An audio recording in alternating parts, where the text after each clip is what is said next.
Hello, hello. Welcome back. Hope you've done your 3 W's, your water, your walk and your wee. You're ready to roll. Wellness breaks, we call them, but that's what it stands for.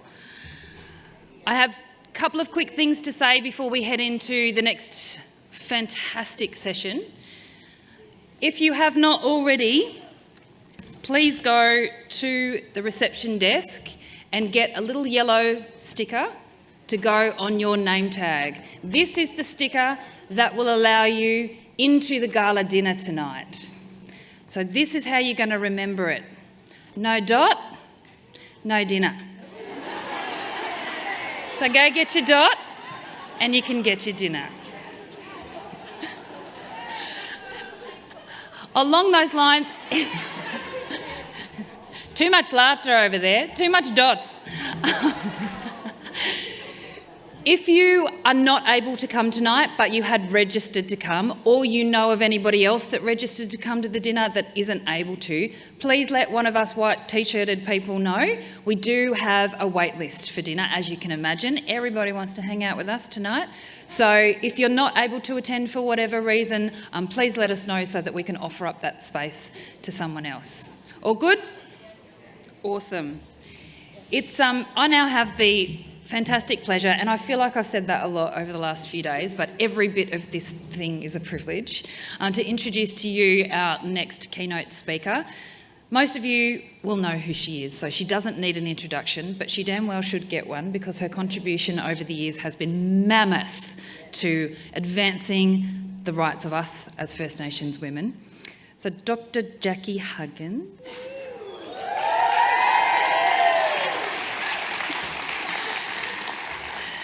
As you all know, is an historian and an author. She's a Bidjara and Birri Gubba woman from Queensland. Shout out to the Queenslanders in the room. And she's worked in Aboriginal affairs for over 4 decades. So that's including academia and government, non-government and community. One of her greatest achievements was too many words on this page. One of her greatest achievements was achieving gender representation in Indigenous organisations, which is now, as we've heard a lot over the last few days, commonplace.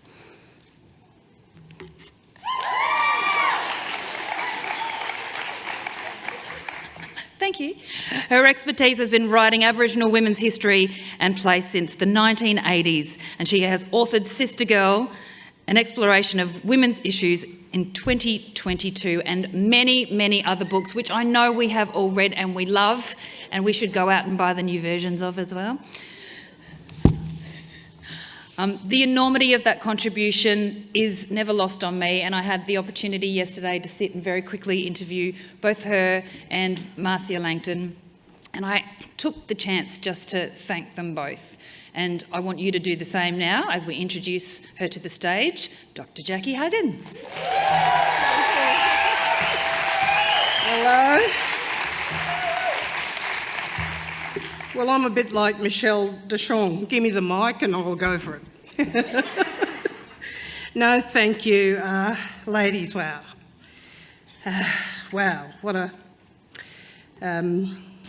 wonderful time it's been for all of us. But I'll get on to that as soon as I find my page here.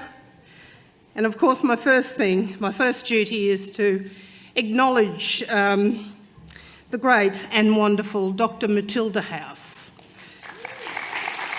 and her family, and Ngambri Ngunnawal people here of this land, of which I've been coming to for over 4 decades, doing business in this place. Matilda and I share a long history. We have our secrets too, Titta. We're not going to go there because we're very young in those days, and the world was full for us, but not as much as it is now. So I really want to acknowledge your presence, your grace, and your beauty that you bring to this place. And being in your country all the time is just a fantastic experience for all of us, because you make us feel so humble and so welcome here, my sister. Nahi, Najana, Bidjara, Mayada.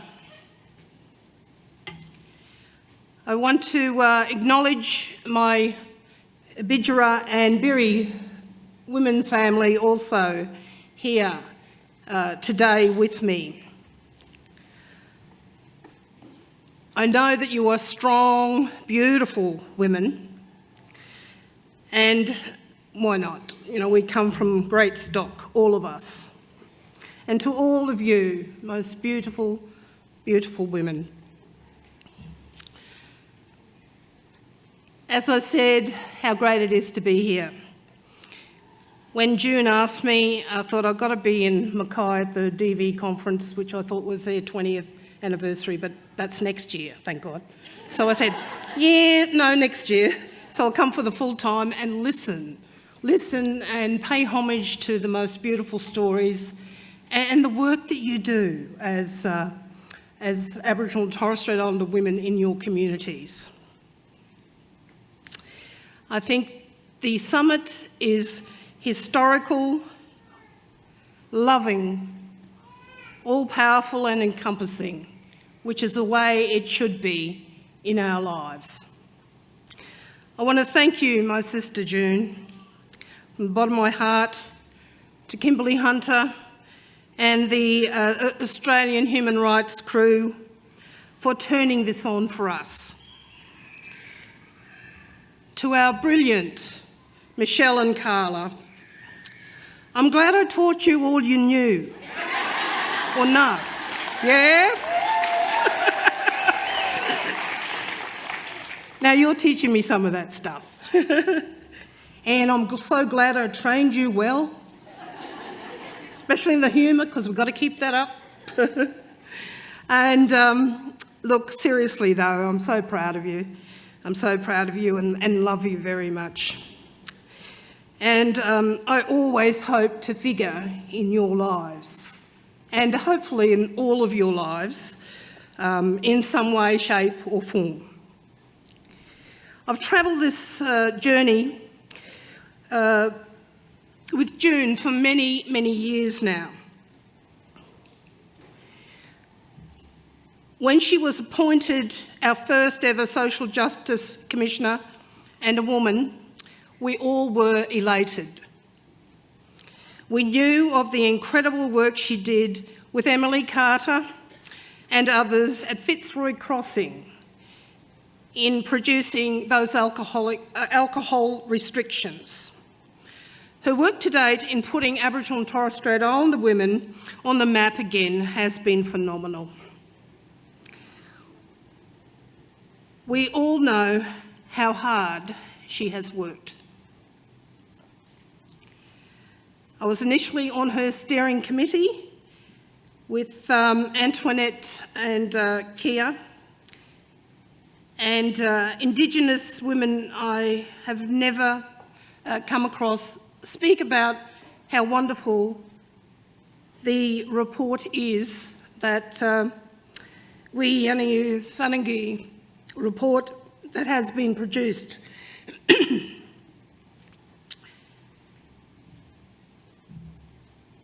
And Indigenous women really have never left this space.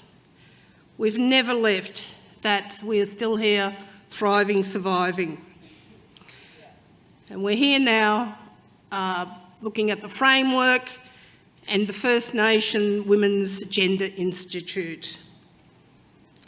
That will be testimony to all our legacies, to this. And now we will have somewhere, a home, to house that stuff and to be an ever-present icon in our country. My session here is on innovation and gender justice. We all know that gender justice is about creating the same and equal spaces between us and that of the dominant society. I now wish to talk to you personally about some of my innovations in gender justice along the way. In 1984, this has been mentioned, the Women Business Report came out. We had 50 women right across Australia working in the DAA Aboriginal Women's Unit, as it was called in those days.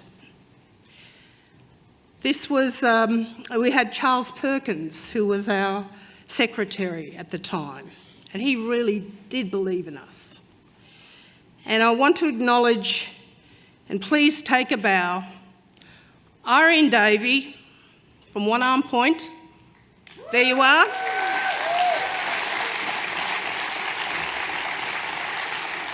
And Rhonda Radley, Port Macquarie. Where are you, sister girl? You're here? You're still minding that baby grandson of yours. Probably that. But look, I was 28 years of age when I was thrust into this position. And within those 50 women, there were women in their 50s, which I too thought was so old. How could you be doing this stuff still? Well, guess what? I'm heading on to the 70 mark now, and I'll still plenty of petrol left in that tank, and I'll keep going. Thank you. But it had been the first time the government had ever wanted to talk, to consult with our women about the programs they wanted to see in terms of the policies and policies, legislation and so forth, much like what's happening today. I have to say that, you know, back in those days, treaty wasn't even on the horizon. Sure, it was maybe talked about, wasn't there, nor was things like climate change, homelessness, incarceration rates were always there though, of course. But these are the things that, you know, we focus very much on today, but weren't perceived in those days. And I wonder in the next 30 years or so what we might have confronting us. I also want to acknowledge the Aboriginal Women's Task Force who worked with us at that time, the late Phyllis Daylight and Mary Johnston, who's still with us, and they're 12 women who assisted us in terms of that report. Sadly, very sadly, many of them are not with us anymore.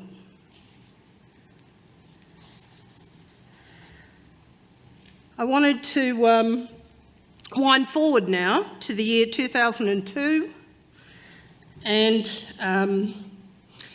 I was a part of a 3-member team to review the Aboriginal and Torres Strait Islander Commission, ATSIC. It was one of the hardest jobs I have ever done in my life. And I was furious when the report did not even get to Parliament before ATSIC was dismantled by the federal government. I had proposed equal representation for women and men in all tiers of that organisation and future organisations. I was told in no uncertain terms that this would never get through and that appointments should be based on merit. I was told this even by some of the ATSIC women commissioners. But nevertheless, the review committee allowed me to put in a minority report that would mandate and equalise all positions. I remember saying to my 2 white male reviewers that, well, black women will love me. Not sure about the blokes though. So structurally, it was a good beginning. And I count this as one of my most enduring legacies in terms of forwarding the gender justice that we so needed back in those days, but also today. Thank you. It's been a national and a natural progression since the establishment of the National Congress of Australia's First Peoples in 2009, of which I co-chaired in the latter years. The Congress was set up by Indigenous Australians, had an ethics council and a mandated equal gender representation of men and women in the organisation. It was a cultural imperative so that women's and men's business could prosper and be respected as it once was. The then Sex Discrimination Commissioner, Liz Broderick, praised this ruling and suggested that the 100 ASIC bodies should implement these egalitarian measures also. Well, good luck, women, but I know that in our communities, women are leading. Prior to this, the voices of Indigenous women and children were denied and usually dismissed. Across the country, the males dominated. The structures are slowly changing, with our women being represented as mayors, CEOs, chairs and on boards. In fact, recently, there has been a national debate raging about the respect for women and quotas for political parties. I believe this is the only way to correct a broken and incorrect system. When that system is broken, it has to be fixed.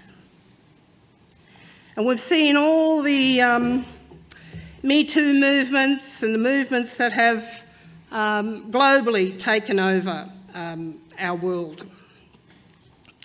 And look at us now in this place in 2023, talking about and forging ahead with a framework and a gender institute. Will ya?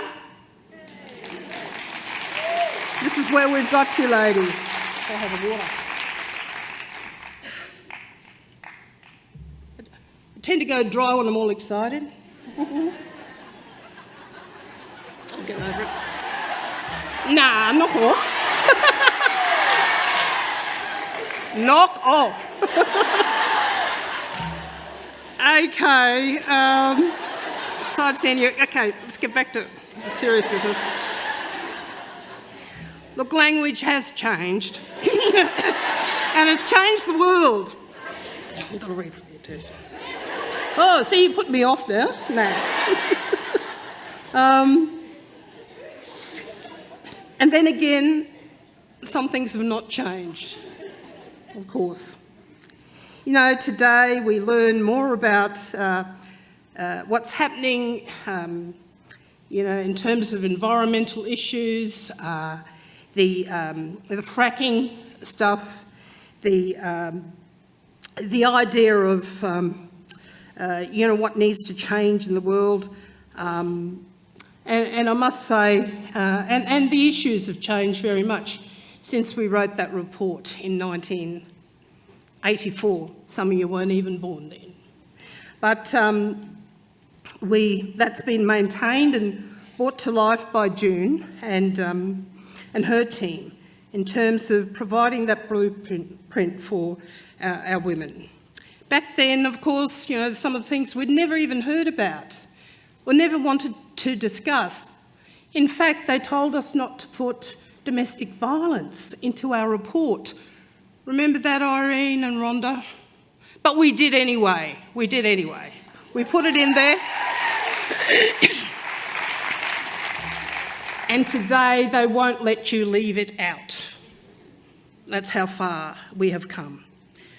In terms of disability, that was a very unseen issue back then too, as were the LGBTIQ plus SB. Now, I asked Corinne yesterday, in fact, now what is the SB? You have to educate me on this. And she said, well, it's sister girls and brother boys. And I said, well, look, 1998 I wrote a book called Sister Girl. I hope that doesn't offend too much. But I remember my dear sister from the Northern Territory saying to me, oh, sis, you better watch that because, that's a term we use up there for our sister girls. I said, yeah, but everyone calls me sister girl and I call other people sister girl. And it's a universal term for us, like titters.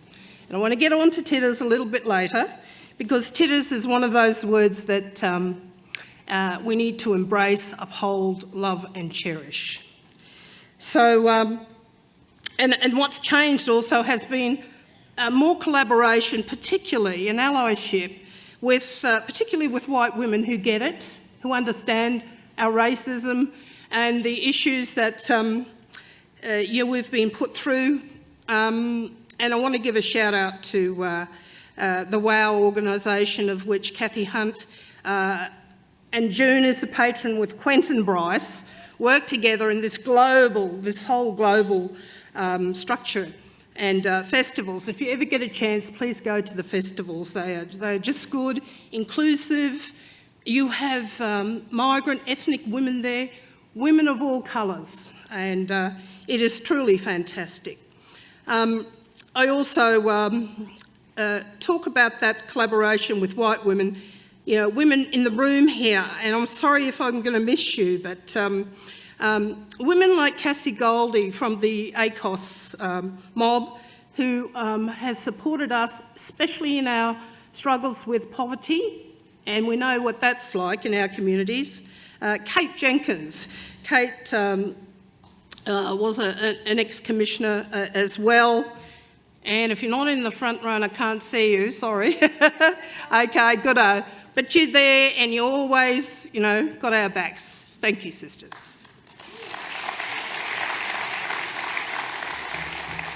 And I just wanted to quickly say that my darling true sister girl, June, has supported me all my life.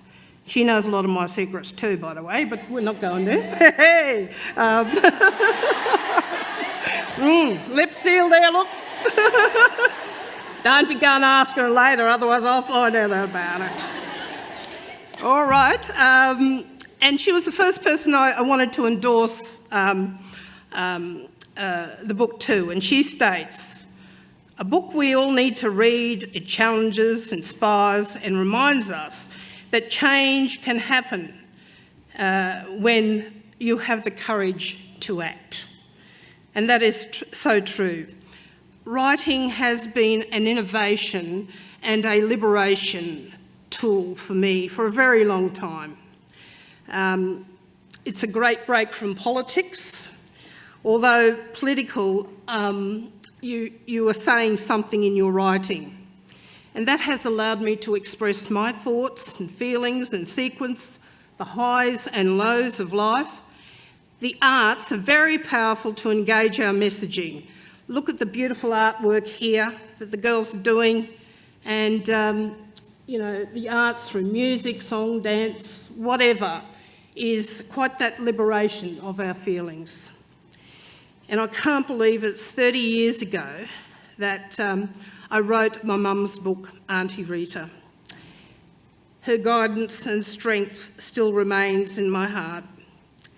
And I would urge you all to, and encourage you to consider writing about your wonderful women in your life and men that will always stand the test of time and, keep educating the wider public. So I urge you all to consider writing, and particularly as it adds to the history of our country, and we need to do this desperately, especially in these truth-telling times. Now, to show that I just don't write about women, last year my sister and I, Nairi Jaro, and by the way, her son is the first Indigenous judge in Queensland, I might add. We know that. we wrote our book Jack of Hearts, QX 11594, a story about my father, a POW on the Burma Railway. He died when I was 2. He died at the age of 38. And my brilliant single mother brought us up and showed us and gave us our values. But luckily my father came home from war well, if he didn't, I wouldn't be with you today. And it may come as a surprise to you that I don't call myself a feminist, because feminist is not the term for me. I call myself a titterist. Get it, ladies, get it? A titterist.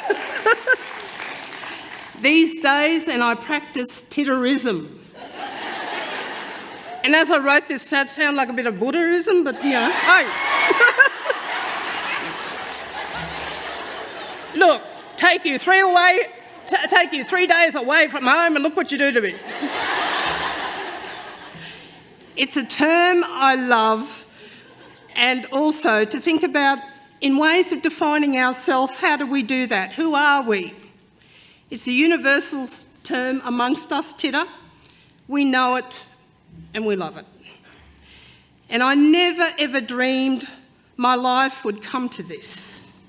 As a little black girl who grew up in postcode 4077 in Nala in Brisbane, setting up our first community-controlled organisations in the 1970s, working on major reforms, travelling the world. One door opens for us. Use your intuition, ladies, to go through that door or to close them if it does not feel right. And I have closed a few in my lifetime. But we don't come here without singular notions of ourselves and individualism. Well, some might, I don't. But we can't do this in terms of the causes that we have to fight.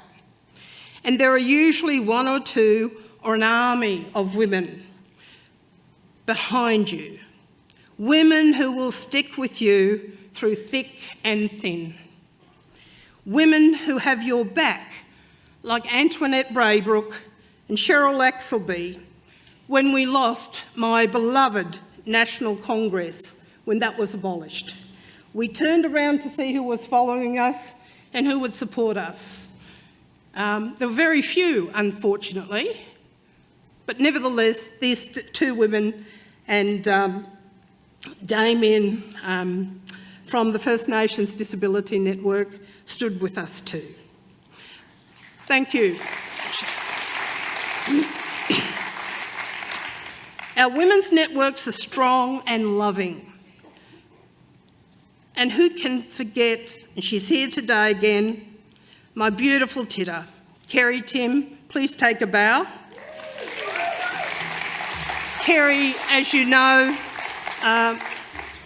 in the early 2000s, she asked me to join in facilitating her leadership courses.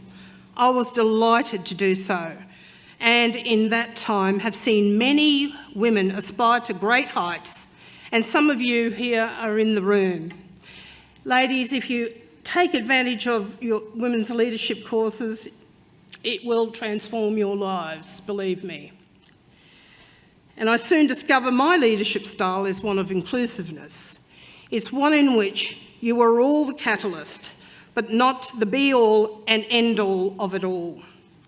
You find the power in other women when you lead. I have so enjoyed this summit and hearing from you all, especially the young ones. Thank you. And to the older women, some of them, I can't name them all, who've inspired my life, like Lois O'Donoghue, May O'Brien, Alma Stackhouse, Ida West, Doris Pilkington, and Auntie Valda Coolwell, who've been amongst the greats in my life. And as I come to the bookends of my career, I see a place where I am content that the next generation will follow through. of women who will carry on the foundations of us older ones and what we have left for you. It's your turn now, and it's always been like that. To build on them like our Pass the Message Stick project that we have that I love doing, transformative work, where I work with young and fantastic women, smart as. They are grounded in their own cultural ways, which is the first thing, and they are grounded in the Western sense of education. And thank you for allowing me to be part of that group, to Riss, Millie, Amy, Tarneen, Kirsty and Elise. Both black and white women working together there too. It's a strengths-based narrative, and the messaging and the causes, please look it up. It talks about the wonderful campaigns we're running around the country in terms of the deaths in custody, women in prison. Shout out to Sisters Inside, Netta and Ruby, who are here too. And these days I'm turning into an elder in residence, really. I kind of always hope for that day, but I love nothing better than mentoring students and others. Hopefully I can give you some shortcuts along the journey to your careers and successes after my very joyous but battle-scarred career. It's true, you do acquire wisdom as you get older. Believe me, it will come to you in some shape or form. And I love ageing, but I don't like the health issues that come with that ageing at all. But it fills my heart with pride and joy to see that your lives, and I've followed a lot of your careers, believe it or not, even though I haven't been there physically, I've followed what you do, and you know, I know it's in safe hands for the next generations. So please take away some messages from me as I conclude. Humour is our salvation, ladies. Use it. No matter how hard the situation is, use it. Be kind and generous and humble. Respect your old people. Stay connected to your community. Always try to get back to people, even if you don't know, you know, you can't deliver anything. Get back and say, I can't do that, sis. Share the platforms you have. And I don't mean social media. I mean getting up here, getting women on panels this week that we've never heard from. That's been fabulous. And please stop the lateral violence and be a role model, raging against it. I believe it will be women and girls who can do this. I really, really do. And for heaven's sake, and it's been mentioned here on a couple of panels, don't get into every dogfight, or you'll wear the costs of burnout and health.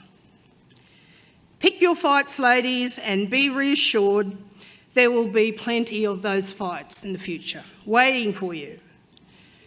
But remain courageous, act and speak out about all the social injustices every time you hear them. And tonight will be marvellous, won't it? The innovation comes in all forms, in our creativeness, and we'll hear from some of the very best creatives and women in our country. Enjoy it, and I can't wait, especially to see what you're all wearing, especially my fashionista sister there, June Oscar. I've got to ask you about what you're wearing later, sis, but anyway. But to end, ladies, and to conclude, thank you for listening to me. I want to, wait there, no. Don't get away that quick. I want to end on my most favourite quote from any black woman in the globe. And her name is Maya Angelou. Have you heard from her? Yay! She's a black poet. She died a couple of years ago. She reminded me very much of Evelyn Scott in many ways. And she says, and Evelyn had been a great mentor in my life too, in terms of the politics. And she said, ladies, people will forget what you said. People will forget what you did. But people will never forget how you made them feel. Thank you.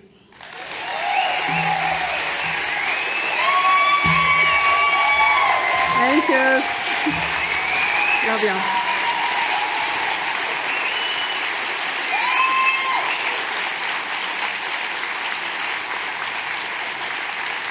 Thank you.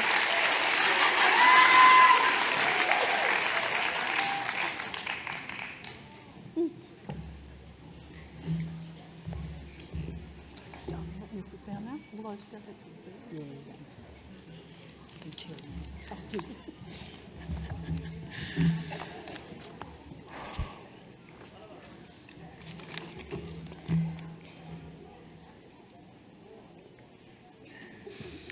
Well, how did that make you all feel?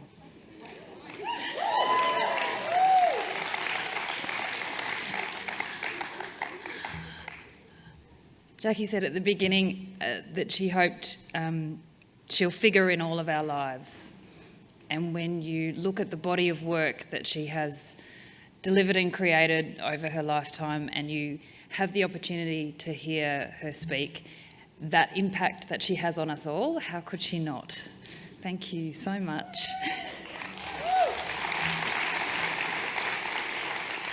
Anybody now a titterist in the room? Practicing titterism? Turn to the woman next to you and thank her for the work she does.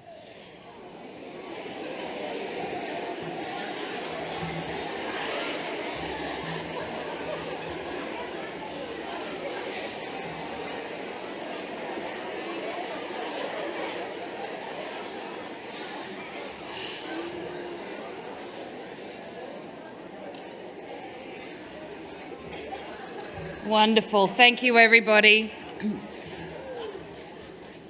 We now have the opportunity to hear from another amazing woman, the effervescent Estelle Clarke.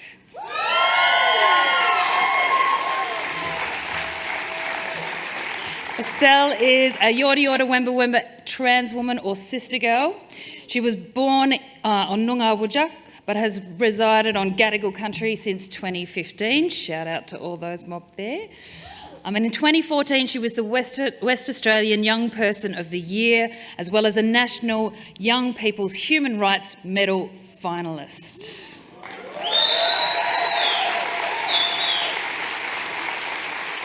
She's a legend and she's gorgeous. Please make her very, very welcome.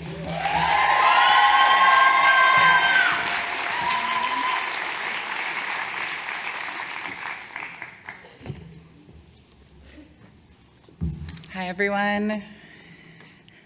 I already knew before I even got to the summit that having to follow Auntie Jackie was going to be one of the hardest things I ever do in my life. But I'm also so thankful that this opportunity meant that we could yarn and connect, and I think that they're the things that we take away from these spaces.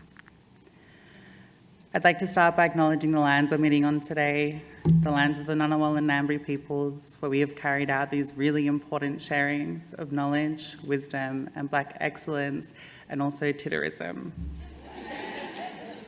I'd also like to pay my respects to elders past and present who fought tirelessly on these lands and in this city for our communities, especially Dr. and Auntie Matilda House, for the welcome and the love you've given us all this week. Finally, I want to acknowledge the queer and trans mob in the room today and affirm that you are loved, important, and valid. I'm a proud Yorta Yorta Wamba Wamba woman with blessed and appreciated trans experience. Shout out to any family in the room today. There's some of you, we've been yarning. I've lived on beautiful Gadigal and Wangal country for the past 8 years, but I was raised and grew up on Whadjuk and Pinjarap country over on the west coast. It's an honour to be here this week and share this space with legendary women like Auntie Jackie, Auntie June and Auntie Linda. These powerful women constantly teach and inspire First Nations women and girls how to lead, how to generate impact, and how to create long-lasting change. Being asked to take up this space in this way is an opportunity I don't take lightly.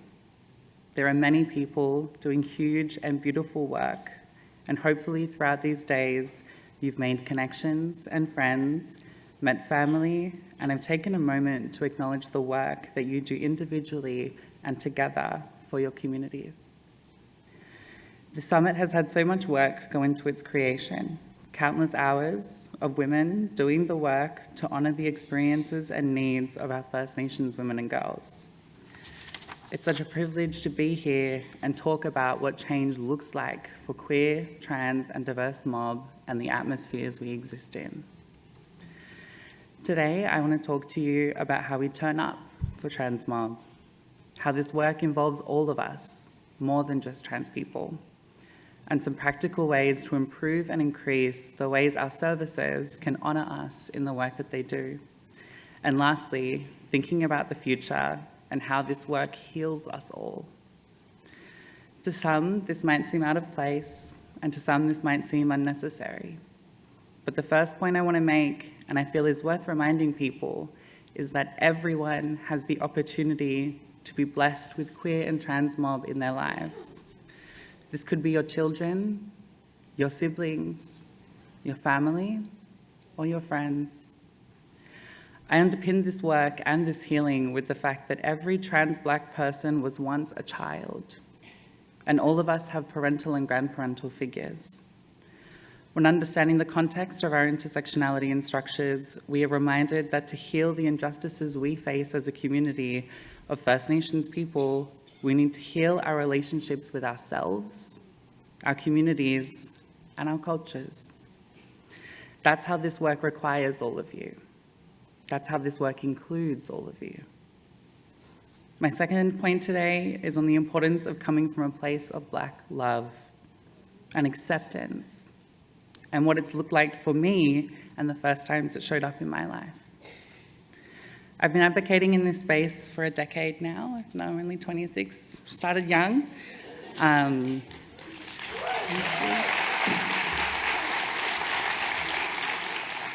I grew up in and out of care from 6 years old, taken from a resilient but struggling mum whose main goal in life was to have babies and a family. This was her legacy piece. My knowledge of incongruence around the gender I was forced to enact manifested around 4 years old. And studies show this sits quite on par with statistics around gender understanding and when our sense of self begins to develop. As I got older, and in an idealistic sense, this is something I would have been able to talk about comfortably and openly with the adults who were in my life. However, like many kids in care who had younger siblings with them, our brains focus on laying low, keeping our babies safe, and surviving. An important moment in my teenage years was on a camp we had for mob. I was nervous because I knew that we would dance and connect in cultural ways. I hadn't spoken to anyone about the disconnect I felt with how others assumed I should be and how I felt inside. Eventually we get to the dancing part, the boys and girls split, and for the first time, and filled with nerves, I let an uncle know that I didn't feel this space was for me. I didn't know what I was going to say if he asked me why, but I'm glad that I did, because he could see what I was trying to say. Our spirit is really important to us. It's what guides us in and out of this life. And it's okay if your spirit isn't like these boys. Dancing and connecting to culture is important too. So do that where you feel comfortable. My first experience with acceptance, understanding, love, and seeing how people like me can exist culturally was born here. And he's been so proud of me ever since. Shout out to Uncle Dennis Simmons back over on Noongar country. He'll be so ashamed that I called him out here, but that's right.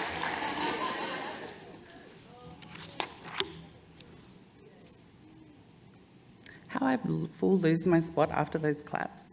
Hold on. Trans blackfellas often go through stages of coming out. I had to come out 3 times. Every time was exhausting. Either as gay, bi, or lesbian, and then eventually finding the words to explain that what we feel isn't attached to sexuality. It's attached to gender and our sense of self. When I came out, I started with my nan. I didn't know if she was going to understand, but I knew she would try her best to get it, and she was right. I've seen that Mardi Gras stuff on the TV. There's mob in it too. She didn't have all the words to say to affirm me in the ways that she wanted, but she had black love. And that was enough for both of us in that moment. There's space for all of us to grow and learn together when it comes to supporting trans mob in your lives, no matter where you're starting from. 8 years later, it means so much to me when Nan says proudly at family reunions that this is my granddaughter. Navigating transness in black spaces has been like this experience with my Nan. Oftentimes, we only equip ourselves with the language required as it's required, often leaving us to do the explaining and the unpacking and the holding space for others to learn. Over time, this can become quite draining and tiresome. When we look at innovation in this space for queer mob, I hope it means explaining less about what we are to people and spend more time explaining how we are and how everyone else is. My third point is about the ways we can turn up for trans mob, politically, socially, and in our black organisations, so we can rest from constantly having to turn up for ourselves. We've heard many times throughout this conference that this is a space for us too, and we are welcome here. And what Wiyi Yani U Thangani means for our communities. But how do we uphold this safety when we go home? Call in and make space for our communities. Our communities and our people are the experts on what we need. Whether you're trans or not, blackfellas know how this feels. However, the needs that I have living in the city will differ from those who live rurally or in remote communities. We all know the effects homogenisation can have on the care that we receive in this country, so understand who we are in localised ways. I'm very lucky that I get to work and learn in the guidance of 2 powerful women, Auntie Kuncha Brown and Auntie Rusty Nannup, both very proud trans black aunties, both who have perfected the, I'll just come by the office, we can have a cuppa, into programs and outcomes that create ripples of good for our communities. And while I know consultation can be an iffy word, it's usually strengthened and softened with, we've got the resources already, we just need you to lead us in the ways that help you.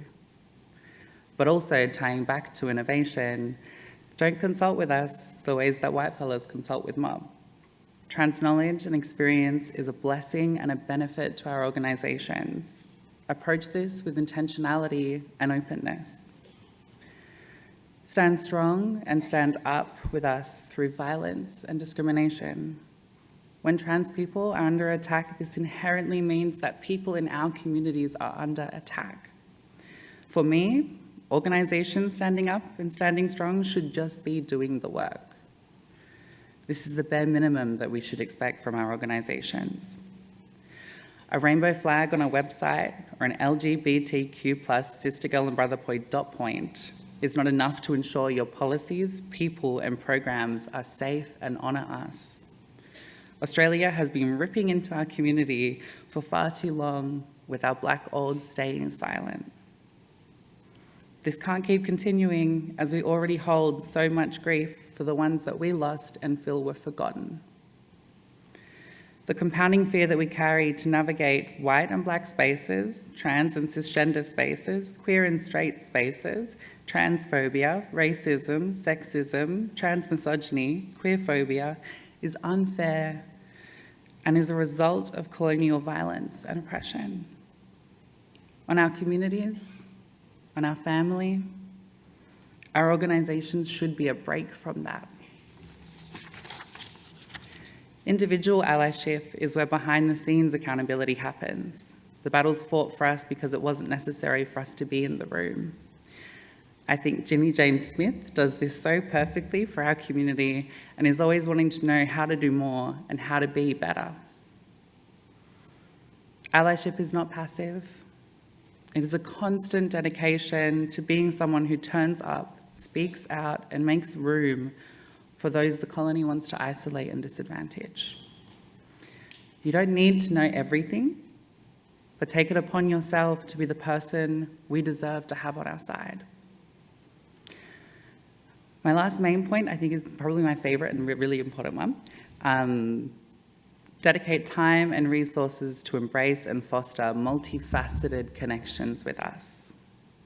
We are cultural people, and a lot of us value precious time we get with our families. We deserve to see our babies grow and to grow old with our elders. We deserve to remain connected to country or chase big dreams in big cities and know we'll be okay.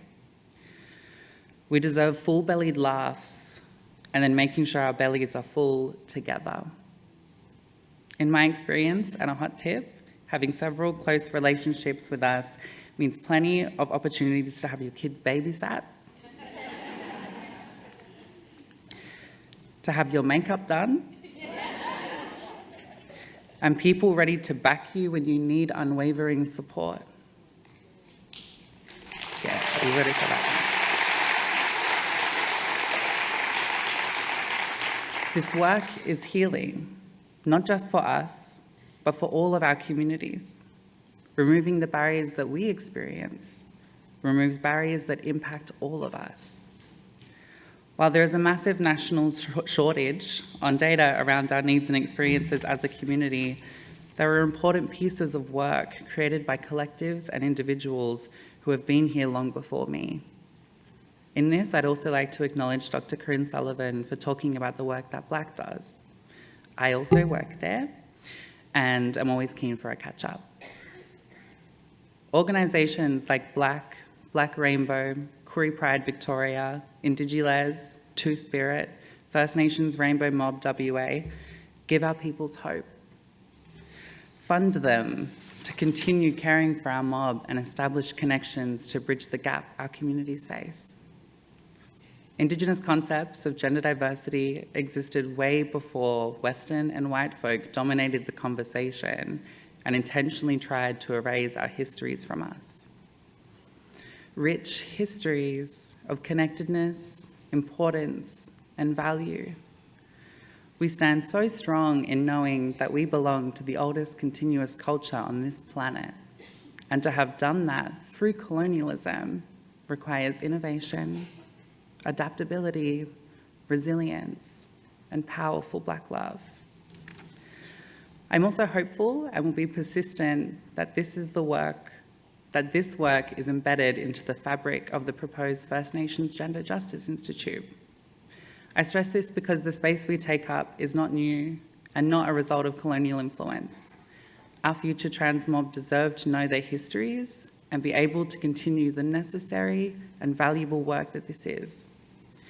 I would again like to thank the Human Rights Commission for honouring us and cementing the importance of having us in these spaces. However, I think we can all agree it is not nearly enough Oh, this is real hard, everyone. I feel like we're all so tired after this week. I'm almost done. I think we can all agree that one trans voice in a summit of this magnitude and importance is not nearly enough to give justice to our needs, experiences, and diversity. But just like this summit, it's a powerful step in the right direction to ensure that we are the change for trans mob in the future. To conclude, my goal here today was never to overwhelm you with statistics and facts. That knowledge is what I ask you to inform yourselves on after this. Instead, my goal was to spark connection and commonality, to highlight how beautiful we are, and call people in to walk on this journey with us. There were a few of us who walked into this summit holding our breath, unsure of what would unfold and how we would be received. I feel like those holding their breath now are those wanting to help, have the capacity to help, or just want to yarn with us, which is a nice switch and a nice flip of that focus. Ask us your questions. Laugh with us in these moments and relish in this historic moment, because this work heals us all. Thank you.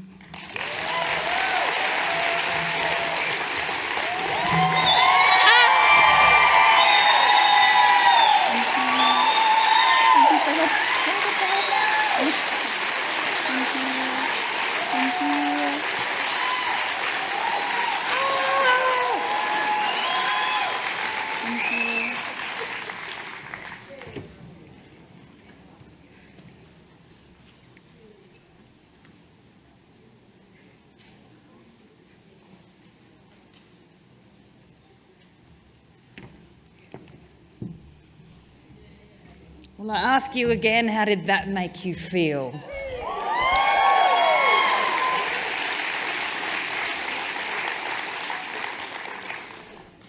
I don't want to hold my breath anymore. I want us to exhale and take up that invitation that has just been so graciously and beautifully extended to us all, to have that yarn, to make those connections, and to make and create that space that's so important for all of us as Black women. Whew. We know how hard it is, don't we, to do that work. As Estelle stood up there and talked to us, we see that connection. We understand what it's like to be doing the work for others all the time. And I feel like there's just such an opportunity for us to respond to that from a place of great understanding and great knowing. And I thank you so much for that invitation and the opportunity to step into that space with you. Thank you again.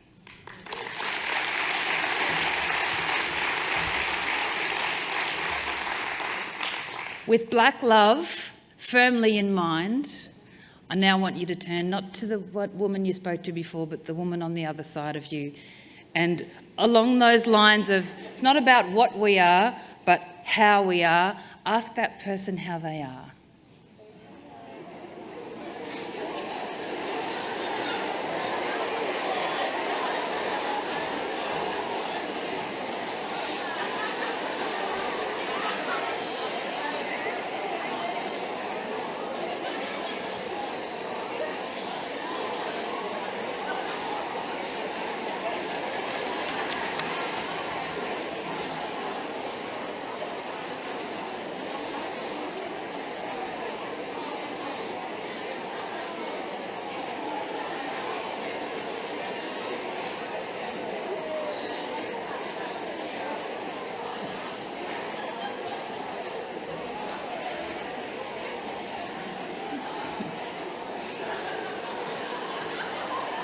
I really want now for you to be able to take those yarns into our next space, which is a bit of a break. Before we do, I just want to say, as I was sitting there thinking, how do I want to do that? I was thinking, reach out and put your hand on the shoulder of the woman next to you so that you can feel what it's like to have someone have your back. And then I think of Michelle and she's like, don't touch me. But as I look down there, no good, these two had their hands on each other. And so did many of the rest of you. So I want us to take that energy, that Black love spirit that has been shared with us into our break, continue to connect with one another. Before we release you from this room, there's an invitation for all trans mob to please congregate on the front steps for a photo.